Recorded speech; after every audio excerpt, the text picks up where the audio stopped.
Hello and welcome. I'm your host, Elizibar. This is Ironsights 2 Psychos.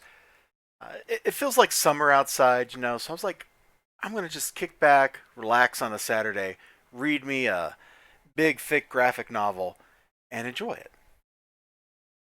Well, I certainly read a big, thick graphic novel, and I kind of enjoyed it, so I guess I've achieved my goals.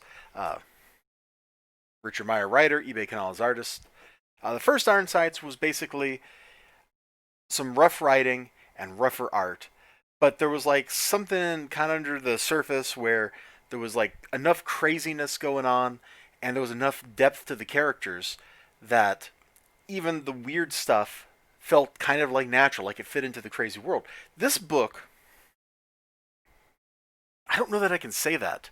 I don't know that I really can say that Ironsights 2 made a lick of sense. Essentially, this book is a whole bunch of people killing each other, and I'm sitting here trying to remember, like, which of these characters did I see in the first book? I know Esme over here, and I think this guy was the main character in the previous Ironsights book, but that's like it. And speaking of him, there he is, Ramadi. Speaking of him, he somehow flubs shooting somebody in the back of the head, and then his gun jams. Then this other guy who doesn't matter shoots that guy, and then Esme's like, "You can walk home."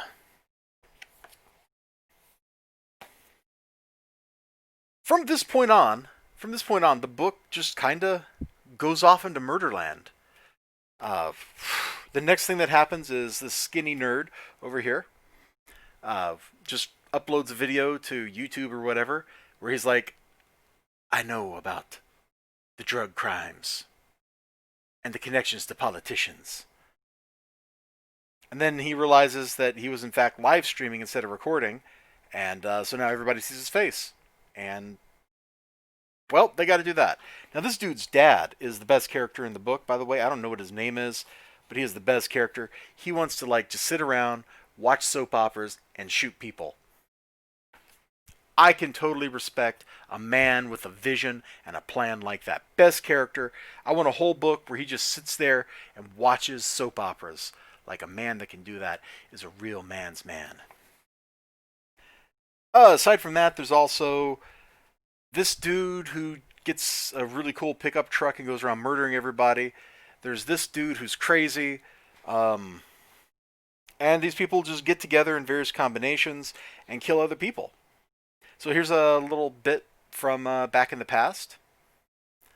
And yeah, this is Iraq 2005 or something. That's what it tells us. Oh, the story itself. Did I mention this? It's on the first page. Is set 2 years after the first Iron Sights. I'm not sure why we had to be told that explicitly. I think we all could have just kind of guessed that this story took place sometime in the future. You're supposed to show, not tell. So that means you need a character who will provide the exposition instead of just a little narrator box telling us bluntly. Like you could just have him go, "Boy, 2 years ago, we went through a lot of stuff, huh, Esme?" She'd be like, "Shut up, jerk. You're walking home." Boom. You just set the scene and told us something about the characters at the same time. Yeah, so Ramadi totally had to cut a guy up. Gross. Yeah, whatever. Doesn't matter. Lots of crazy stuff happens. There's violence. There's more violence. That guy's like a DEA agent or something. It doesn't really matter. More violence.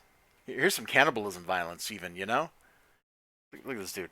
The art is cool when it gets to be like this crazy, gory kind of stuff. Like, I think that's where the book shines. Fortunately, there's some of that, especially later on, all the time. You just get dudes getting shot, going after each other. Crazy, crazy stuff happens. Blood everywhere. Crazy chase sequence. Needs more chase sequence. That actually would have been something that would have been really fun to see. Something I don't think I've seen in a comic book is a really cool chase sequence. The one here is played mostly for comedy, which is a shame. If one had been played straight, and we'd had a little more time to actually understand people's motivations, instead of like the 20-page journey back into Iraq so we can learn about this guy, if we had just spent time with the various characters, then this could have been kind of like the comic book equivalent to the movie Ronin, which is really cool. If you've never seen it before, it's all like ridiculous spy stuff, car chases, and gunfights. It's a cool movie. We could have like had a little more style in this book, and then this would have been kind of like the trashier version of that, and it would have been cool. Instead, this is just like some grindhouse movie with no plot, but somebody sure spent a lot of money on fake blood. And the book never really tries to rise above it. Worse, though, I don't think the book even really tries to wallow in it. It feels kind of like it's just stepping through the motions. By the time I got done with this book, most of the characters were dead. I still didn't know anything about them. I can't remember any of their names except Esme and Harm. In fact, I've already forgotten his name, and I think he was the protagonist in the last book. That's not good writing. If you get done with the story and you don't remember people's names, that doesn't say good writing to me. Maybe I'm a bad reader, but I don't know. So, my conclusion with Ironside's Two Psychos, it wasn't really worth backing the campaign. This was a bit of a disappointment. Not that the first book was like spectacular, but I don't think this even rises to the level of the first book. That one had a better, more twisted story with characters who had motivations that I could kind of understand. I don't know why most of these people are killing most of the other people in this book by the time we get to the end of this book. And the cover won't stay closed. Look at that. Bye-bye. Take care of yourselves. Have a great day. Remember to like, comment, subscribe, all that good stuff. I sure hope to see you again next time. Until then, bye-bye.